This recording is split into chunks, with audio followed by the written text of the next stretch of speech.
জাতিসংঘে ডক্টর ইউনূসের ভাষণ রাতে তুলে ধরবেন জুলাই বিপ্লব এবং সংস্কার কার্যক্রম সহ বাংলাদেশের সার্বিক পরিস্থিতি।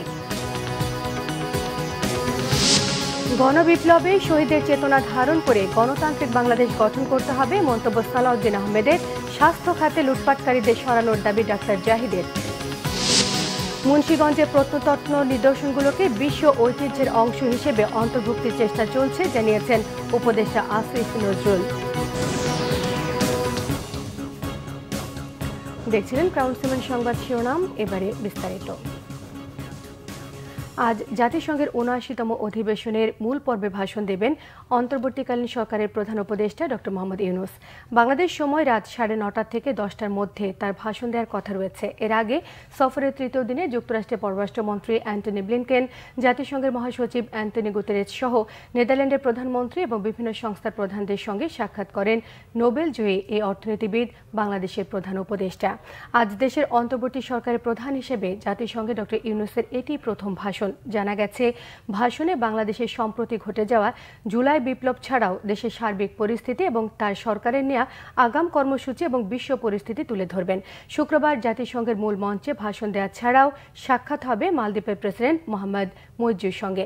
একই সঙ্গে বাংলাদেশি নিয়োগকারীদের সঙ্গে বৈঠক সহ অন্যান্য কর্মসূচিতে অংশ নিয়ে এদিন রাতেই দেশের উদ্দেশ্যে নিউ ইয়র্ক ত্যাগ করার কথা রয়েছে অন্তর্বর্তী সরকার প্রধান ডক্টর মোহাম্মদ ইউনূসের। বিএনপি স্থায়ী কমিটির সদস্য সালাউদ্দিন আহমেদ বলেছেন, গণবিপ্লবে যারা শহীদ হয়েছেন তারা বীর সন্তান। তাদের চেতনা ধারণ করে প্রকৃত গণতান্ত্রিক বাংলাদেশ গঠন করতে হবে। ছাত্র জনতার আন্দোলনে শহীদ কক্সবাজারের পেকুয়ার ছাত্রদল নেতা ওয়াসিম আকরামের পরিবারের সঙ্গে সাক্ষাৎ শেষে সাংবাদিকদের তিনি এসব কথা বলেন। শুক্রবার সকালে পেকুয়ার মেহেরনামা এলাকায় শহীদ ওয়াসিম আকরামের মা বাবার সঙ্গে দেখা করেন বিএনপির স্থায়ী কমিটির সদস্য সালাউদ্দিন আহমেদ। এ সময় তিনি ওয়াসিম আকরামের পরিবারের খোঁজ খবর নেন এবং তার মা বাবাকে সান্ত্বনা দেন। বলেছেন, দেশে প্রকৃত গণতান্ত্রিক চেতনা ফিরিয়ে আনা এবং স্বাধীনতার সার্বভৌমত্বকে সুসংহত করায় জুলাই আগস্ট গণ অভ্যুত্থানে শহীদের রক্তের প্রতি সম্মান প্রদর্শনের একমাত্র উপায়। ওয়াসিম এই দেশের দ্বিতীয় শহীদ, এই দেশের গণবিপ্লবে প্রথম শহীদ রংপুরের সাইদ। সুতরাং ওয়াসিমের পিতামাতার গর্ববোধ করা উচিত যে তাদের রক্তদানের মধ্য দিয়ে এই দেশ নতুনভাবে স্বাধীনতা পেয়েছে, নতুনভাবে আমরা এই দেশের বিজয় দিবস পেয়েছি। সুতরাং আমরা সবাই এক একজন ওয়াসিমের সেই চেতনাকে ধারণ করে বাংলাদেশের প্রকৃত গণতান্ত্রিক মর্যাদা ফিরিয়ে আনবো ইনশাআল্লাহ।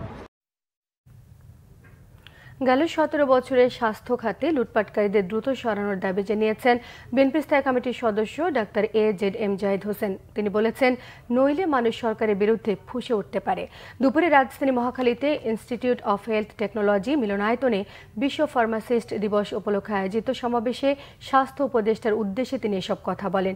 চিকিৎসক, প্রশাসনিক কর্মকর্তা সহ স্বাস্থ্য খাতের দুর্নীতিবাজ সকলকে সরিয়ে যোগ্য কর্মকর্তাদের দায়িত্ব দিতে স্বাস্থ্য উপদেষ্টাকে আহ্বান জানিয়েছেন ডাক্তার AJM জাহিদ হোসেন। তিনি আরও জানান, স্বাস্থ্য খাতে মন্ত্রণালয় থেকে সিদ্ধান্ত চাপিয়ে দিলে হবে না।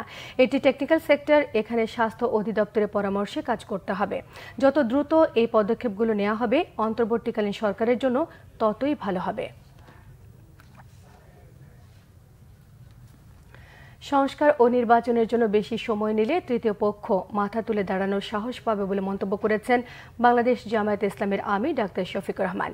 সকালে খুলনার আল ফারুক সোসাইটি মিলনায়তনে জেলা ও মহানগরের সম্মেলনে প্রধান অতিথির বক্তব্যে তিনি এসব কথা বলেন।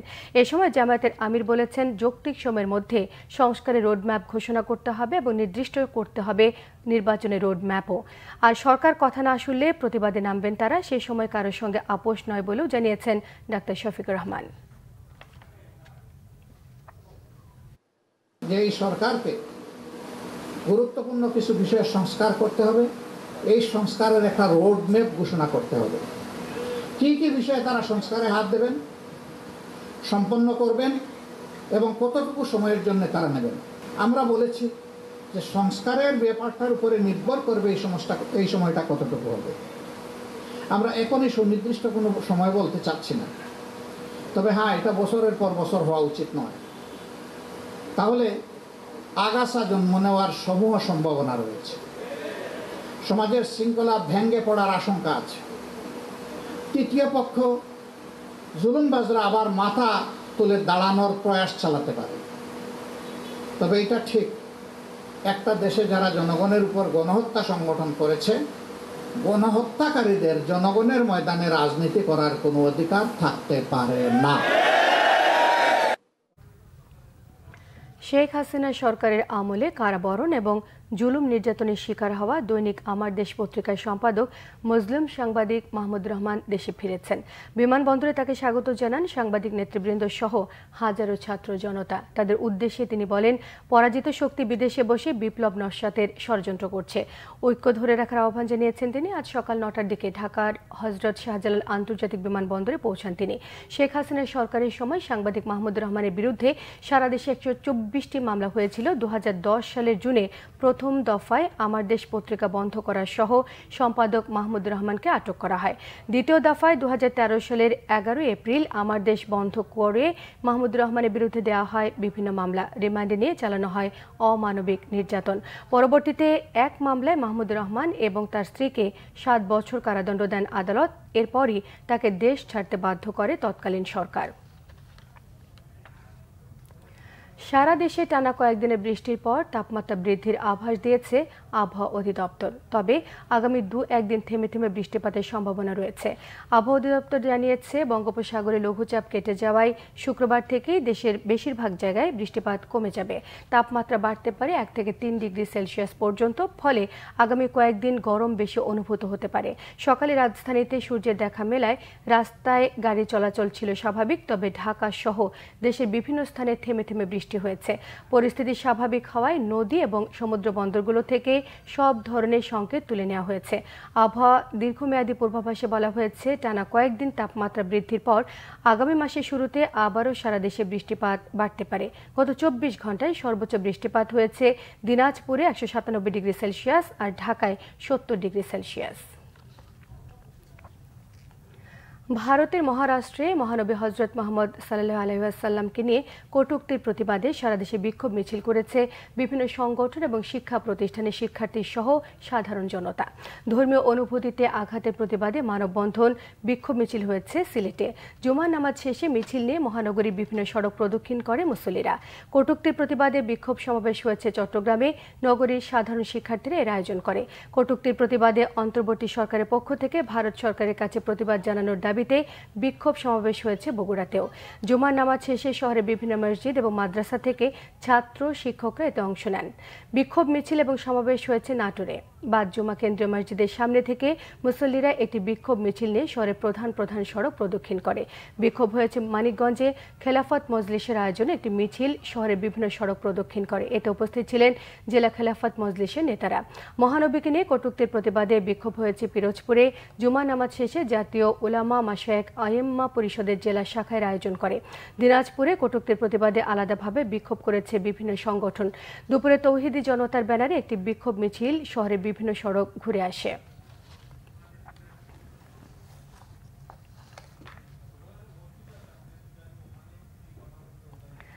আইন, বিচার, সংসদ বিষয়ক এবং সংস্কৃতি উপদেষ্টা ডক্টর আসিফ নজরুল জানিয়েছেন, বিশ্ব ঐতিহ্যের তালিকায় মুন্সিগঞ্জের ইদ্রাকপুর কেল্লা সহ প্রত্নতত্ত্ব নিদর্শনগুলোকে অন্তর্ভুক্তির চেষ্টা চলছে।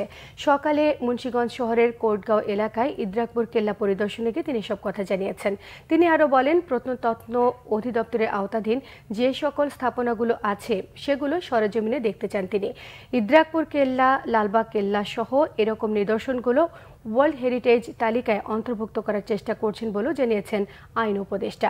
পরে মুন্সিগঞ্জ সদরের রামপালের হরিশচন্দ্রের দিঘি, বাবা আদম শাহী মসজিদ, মীর কাদিম সেতু, টুঙ্গিবাড়ির সোনারং মন্দির, নাটেশ্বর দেউল এবং শ্রীনগরের রাধিখালে বিজ্ঞানী স্যার জগদীশ চন্দ্র বসুর বাড়ি পরিদর্শন করেছেন আসিফ নজরুল। শুক্রবার দিন আমি ঠিক করেছি বিভিন্ন প্রত্নতত্ত্ব যে নিদর্শনগুলো রয়েছে সারা বাংলাদেশে ছড়ানো, এবং এটা এত রিচ বাংলাদেশি সব ব্যাপারে, যেমন এখানে ইদ্রাকপুর কেল্লা রয়েছে, নারায়ণগঞ্জে রয়েছে এ ধরনের 2টা কেল্লা। এই কেল্লাগুলোকে আমরা, লালবাগ কেল্লা সহ এই কেল্লাগুলোকে আমরা ওয়ার্ল্ড হেরিটেজ সাইটে অন্তর্ভুক্ত করার জন্য চেষ্টা করছি। তো আমি ভাবছি এখানে সংরক্ষণের প্রয়োজনীয়তা কী কী আছে এই অবস্থাটা নিজের স্বচক্ষে না দেখলে সংরক্ষণের যে নীতিমালা আমরা ঠিক করব, প্রায়োরিটি ঠিক করবো, এটা ঠিক করা যাবে না। এই জন্য আজকে এসেছি। তো আমার মনে হয়েছে এই ব্যাপারে আমাদের নজর দেওয়ার সময় এসেছে। চট্টগ্রামে আলাদা ধর্ষণ মামলায় 2 আসামিকে গ্রেফতার করেছে র্যাব। বৃহস্পতিবার রাতে গোয়েন্দা নজরদারির মধ্য দিয়ে নগরীর কাঠগড়স্থ জাইল্লাপাড়া মোড় থেকে গ্রেফতার করা হয়েছে ধর্ষক মোহাম্মদ মুসলিমকে। স্থানীয়রা জানান, ভুক্তভোগীর সঙ্গে মুসলিমের প্রেমের সম্পর্ক গড়ে উঠলে একাধিকবার ধর্ষণ করে তাকে। ভুক্তভোগী ওই নারী অন্তঃসত্ত্বা হয়ে গেলে স্থানীয় কাজী অফিসে গিয়ে মিথ্যে বিয়ে নাটক করে মুসলিম। পরে তাদের ঘরে একটি সন্তান জন্ম নেবার পর ভুক্তভোগী নারীর সঙ্গে যোগাযোগ বন্ধ করে দেয় ধর্ষক। এ ঘটনায় ফেনী দাগনভূঞা থানায় একটি ধর্ষণ মামলা দায়ের করেন ওই নারী। এদিকে ফেনীতে স্কুল ছাত্রী ধর্ষণ মামলার আসামি দেলোয়ার হোসেনকে গ্রেফতার করেছে র্যাব। বৃহস্পতিবার রাতে গ্রেফতার করা হয় তাকে। র্যাব জানান, বাসে করে স্কুলে আসা যাবার পথে প্রেমের সম্পর্ক গড়ে ওঠে তাদের মধ্যে। ঘটনার দিন যাত্রী নামিয়ে নির্জন স্থানে নিয়ে গিয়ে বাসের মধ্যে ধর্ষণ করে ভুক্তভোগী শিক্ষার্থীকে। পরে বিষয়টি পরিবারকে জানালে শিক্ষার্থীর বাবা বাদী হয়ে ফেনী সদর থানায় একটি ধর্ষণ মামলা দায়ের করেন। এখনো সংস্কার হয়নি সাতক্ষীরার বেতনা নদীর বেড়িবাঁধ। প্লাবিত হচ্ছে নতুন নতুন এলাকা, পানিবন্দী হাজার হাজার পরিবার। টানা বৃষ্টি আর বাঁধ ভাঙার ফলে জেলায় ক্ষতি, মৎস্য খাতে 600 কোটি আর ফসলে প্রায় 10 কোটি টাকা। জলাবদ্ধতায় চরম দুর্ভোগে পড়েছেন হাজারো পরিবার। সাতক্ষীরা প্রতিনিধি আসাদুজ্জামান আসাদের তথ্য ছবি নিয়ে থাকছে ডেস্ক রিপোর্ট। এখনো ভাঙা বাঁধ দিয়ে এভাবেই পানি ঢুকছে লোকালয়ে। কয়েকদিনের টানা বৃষ্টিতে সাতক্ষীরা সদর উপজেলার বিনেরপোতা এলাকায় বেতনা নদীর বেড়িবাঁধ ভেঙে যায় প্রায় 30 ফুট। এতে জেলার 5788টি মৎস্যঘের ও 344টি পুকুর তলিয়ে যায়। মৎস্য বিভাগ বলছে এতে ক্ষতির পরিমাণ প্রায় 600 কোটি টাকা। আর কৃষি সম্প্রসারণ অধিদপ্তর বলছে জেলায় 5000 হেক্টর জমির আমন ধান ও 3000 হেক্টর জমির সবজি নষ্ট হয়েছে। ক্ষতি প্রায় 10 কোটি টাকা। 50 লক্ষ টাকা আমি নিজে ক্ষতিগ্রস্ত। তারপরে টমেটো, আমার 16-17 বিঘি সম্পত্তি টমেটো ছিল, সে সম্পত্তি টমেটোগুলো সব বিনষ্ট, ধান নষ্ট, আম বাগান নষ্ট, কুল নষ্ট। ক্ষতিগ্রস্ত তালিকা তৈরি করে আমরা ঊর্ধ্বতন কর্তৃপক্ষকে জানিয়ে সামনে যে রবি মৌসুম আসতেছে, এই রবি মৌসুমে কৃষকদের তাদের ক্ষতিটা পুষিয়ে নিতে পারে সেই লক্ষ্যে আমরা কাজ করে যাচ্ছি। চাষিদেরকে আবার নতুন করে আশার আলো সঞ্চালন করতে হয়, তো স্বল্প সুদে এবং অতি সহজে ব্যাংক লোন ব্যবস্থা গ্রহণ করা যদি যায়, অথবা সরকারিভাবে যদি প্রণোদনার ব্যবস্থা করা যায়, তাহলে চাষিরা হয়তো ঘুরে দাঁড়াবে। এদিকে জলাবদ্ধতা পৌর এলাকার নিম্নাঞ্চলের অভিশাপ হয়ে দাঁড়িয়েছে। ভোগান্তির জন্য অপরিকল্পিত মৎস্যঘের করা আর ড্রেনেজ ব্যবস্থা না থাকাকে দুষছেন পানিবন্দীরা। ছেলেপিলে স্কুল পাঠশালায় যেতে পারতেছে না, এই ভোগান্তির পানি সরানোর ব্যবস্থা না করলে তো আমরা বাঁচবো কি করে? যদি একটা মানুষ অসুস্থ হয় তাহলে আমাদের ভেলায় করে নিয়ে যাওয়ার আর ঘাড়ে করে নিয়ে যাওয়ার কোনো পথ নেই। রান্দি খাবো তাও কোনো পরিস্থিতি নেই। এই যে এলাকায় একটা ড্রেন হবে তাও কোনো ব্যবস্থা নেই, তাহলে আমরা বাঁচবো কি করে? না খেয়ে থাকবো তাও ভালো, আমার পানি সরাতে চাই। এই বাচ্চা কাচ্চাগুলো মারবে এই ঘাপা ছাড়া। অসাধু ঘের ব্যবসার কারণে পানির নিষ্কাশন হয় না। এতে প্রশাসনের কাছে এসে বললে প্রশাসন এইভাবে একদিন দেখে শুনে চলে যায়। তারা পয়সা করি ঘেরালাদের কাছে পয়সা খেয়ে এই আমাদের এইগুলো মারতেছে। জরাজীর্ণ বেড়িবাঁধ মেরামতের চেষ্টা করছে পানি উন্নয়ন বোর্ড, সাথে আছে স্থানীয়রা। প্লাবিত হয়েছে মৎস্য ঘের, ফসলে জমি, কোনো কিছুই বাকি নেই। আর যদি এই পানি অতি দ্রুত বন্ধ না করা হয়, তাহলে আমাদের আর মাথা গোদার ঠাইটুকু আর থাকবে না। যা ক্ষতি হয়েছে মানুষের অত্যন্ত বিশেষ বহুত ক্ষতি, এই ক্ষতি 5 বছরে পোষাবে না। পানি উন্নয়ন বোর্ড ঠিক সময় মতন যদি কাজ এখানে করতো, তাহলে এই বাঁধটা ভেঙতো না। জলাবদ্ধতা নিরসনে অবৈধ মৎস্যঘের উচ্ছেদ করা হবে, জানিয়েছেন জেলা প্রশাসক। কোথায় কোন ঘের মানে বেদক হলে সরকারি জায়গা বা খাল ভরাট করে যে মুখ বন্ধ করে আছে তালিকা দেওয়ার জন্য আমরা দ্রুত এটা আমরা ব্যবস্থা নেব। এবং কোনো কোনো জায়গায় আমরা দেখেছি যে এরকম করে রোডসের জায়গা লিজ নিয়ে মানে বিধি বহির্ভূতভাবে যে খালের জায়গা ভরাট করে তেলের পাম্প এগুলি বসেছে, আমরা সেটা উচ্ছেদের জন্য আজকে আমি নির্দেশ দিয়েছি। জলাবদ্ধতার অভিশাপ থেকে মুক্তি চায় ভুক্তভোগীরা। বাংলাভিশন নিউজ। দেশের বিভিন্ন জায়গার আরো কিছু খবর নিয়ে এখন থাকছে একটি ডেস্ক রিপোর্ট। বিশ্ব পর্যটন দিবস উপলক্ষে বর্ণাঢ্য র্যালি হয়েছে সিলেটে। সকালে জেলা প্রশাসকের কার্যালয় থেকে শুরু হওয়া র্যালিটিতে উপস্থিত ছিলেন জেলা প্রশাসন, পুলিশ প্রশাসন সহ বিভিন্ন শিক্ষা প্রতিষ্ঠানের শিক্ষার্থীরা। বিশ্ব পর্যটন দিবস পালিত হয়েছে খাগড়াছড়িতে। সকালে পার্বত্য জেলা পরিষদের উদ্যোগে শোভাযাত্রা শেষে আলোচনা সভার আয়োজন করা হয়। এতে উপস্থিত ছিলেন নির্বাহী ম্যাজিস্ট্রেট নোমান ইবনে হাফিজ। পর্যটন শান্তির সোপান প্রতিপাদ্য সামনে রেখে পর্যটন দিবস পালন করা হয়েছে হবিগঞ্জে। র্যালি শেষে জেলা প্রশাসনের সম্মেলন কক্ষে এক আলোচনা সভায় উপস্থিত ছিলেন অতিরিক্ত জেলা প্রশাসক প্রিয়াঙ্কা পাল। নানা আয়োজনে বিশ্ব পর্যটন দিবস পালিত হয়েছে বাগেরহাটে। সকালে জেলা প্রশাসনের আয়োজনে একটি শোভাযাত্রা বের করা হয়। পরে এক আলোচনা সভায় বক্তব্য রাখেন বিশিষ্ট শিক্ষাবিদ অধ্যক্ষ বুবুল কবির। বর্ণাঢ্য আয়োজনে পর্যটন দিবস পালিত হয়েছে কক্সবাজারে। সকালে একটি র্যালি শেষে সংক্ষিপ্ত আলোচনা সভার আয়োজন করা হয়। এতে উপস্থিত ছিলেন জেলা প্রশাসক সালাউদ্দিন। বিশ্ব পর্যটন দিবস পালিত হয়েছে টাঙ্গাইলে। সকালে জেলার পর্যটন শিল্পের প্রসার ঘটানোর বিষয়ে জেলা প্রশাসকের হলরুমে বক্তব্য রাখেন অতিরিক্ত জেলা প্রশাসক জিয়াউল ইসলাম চৌধুরী। নোয়াখালীতে বন্যায় ক্ষতিগ্রস্ত ৫,০০০ পরিবারের মাঝে ত্রাণ সহায়তা দিয়েছে জেলা বিএনপি। এতে উপস্থিত ছিলেন বিএনপির ভাইস চেয়ারম্যান মোহাম্মদ আলহাজ শাহজাহান, জেলা বিএনপির সাধারণ সম্পাদক অ্যাডভোকেট আব্দুর রহমান সহ অন্যরা। পঞ্চগড়ের ৫ শহীদ পরিবারকে আর্থিক সহায়তা দিয়েছে জেলা প্রশাসন। সকালে শহীদ পরিবারের সদস্যদের হাতে নগদ অর্থ ও উপহার তুলে দেন জেলা প্রশাসক সাবেত আলী। এ সময় শহীদ পরিবারের বিভিন্ন বিষয়ের খোঁজখবর নেন তিনি। কুড়িগ্রামে আসন্ন শারদীয় দুর্গাপূজা উদযাপন উপলক্ষে ভারত বাংলাদেশ উভয় সীমান্তে নিরাপত্তা জোরদার নিয়ে পতাকা বৈঠক করেছে বিজিবি ও বিএসএফ। উপস্থিত ছিলেন বিজিবির অধিনায়ক লেফটেন্যান্ট কর্নেল মাসুদুর রহমান। শারদীয় দুর্গা উৎসব উপলক্ষে সাভারে বেরুলিয়ায় 13টি মন্দিরে আর্থিক অনুদান দিয়েছে বিএনপি। সকালে এতে উপস্থিত ছিলেন থানা বিএনপির সাবেক সভাপতি জামাল উদ্দিন সরকার।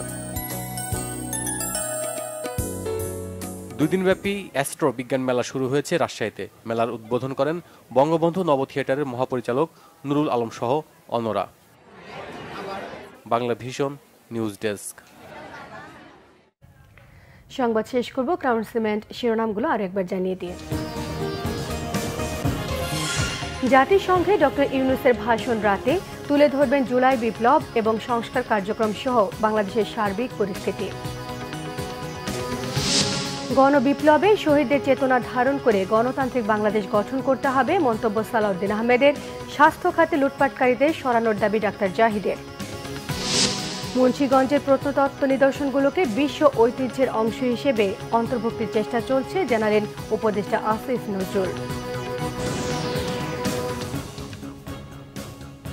এই ছিল এখনকার মতো। পরের সংবাদ সন্ধ্যে 7:30টায় দেখার আমন্ত্রণ রইল। এছাড়া বাংলাভিশন সংবাদ ও সংবাদ সংশ্লিষ্ট অনুষ্ঠান দেখতে ভিজিট করুন www.bbnews24.com, facebook.com/banglavishnewsে সাবস্ক্রাইব করুন, youtube.com/banglavishnewsের সঙ্গে থাকায় সবাইকে ধন্যবাদ।